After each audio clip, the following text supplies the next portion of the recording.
ஐந்தாம் வகுப்பு 3ஆம் பருவம் செய்யுள் பகுதி சிறுபஞ்ச மூலம்.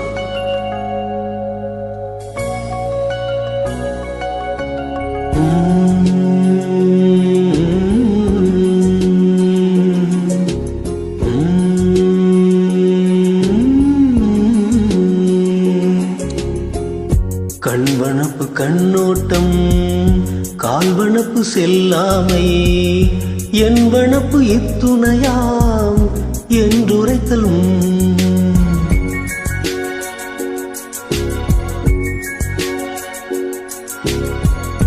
பண்பனப்பு கேட்டார் நன்று என்றல் கிளர்வேந்தன் தன்னாடு வாட்டா நன்று என்றல் வனப்பு.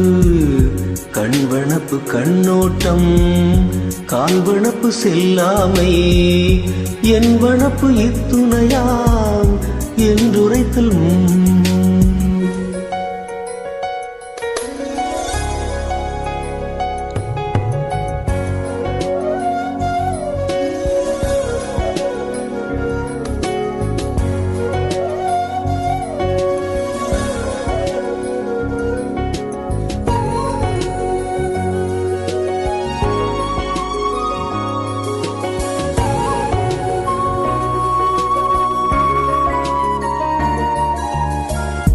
பாடலின் பொருள்: கண்ணுக்கு அழகு இரக்கம் கொள்ளுதல், காலுக்கு அழகு பிறரிடம் பொருள் வேண்டி செல்லாது இருத்தல், ஆராய்ச்சிக்கு அழகு இது இவ்வாறு முடியும் என்று உறுதி செய்து கூறுதல், இசைக்கு அழகு அதனை கேட்போர் நன்று என சொல்லுதல், அரசனுக்கு அழகு தன் நாட்டு மக்களை வருத்த மாட்டான் என்று பிறர் அவனை புகழ்ந்து கூறுதல்.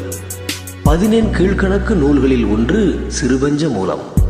கண்டங்கத்திரி, சிறுவழுதுணை, சிறுமல்லி, பெருமல்லி, நெருஞ்சி ஆகிய 5 மூலிகையின் வேர்கள் உடல் நோயை தீர்க்கின்றன.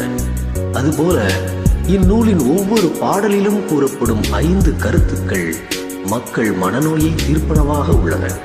ஆகையால் இந்நூல் சிறுபஞ்ச மூலம் என பெயர் பெற்றது. இந்நூலை இயற்றியவர் காரியாசான் ஆவார்.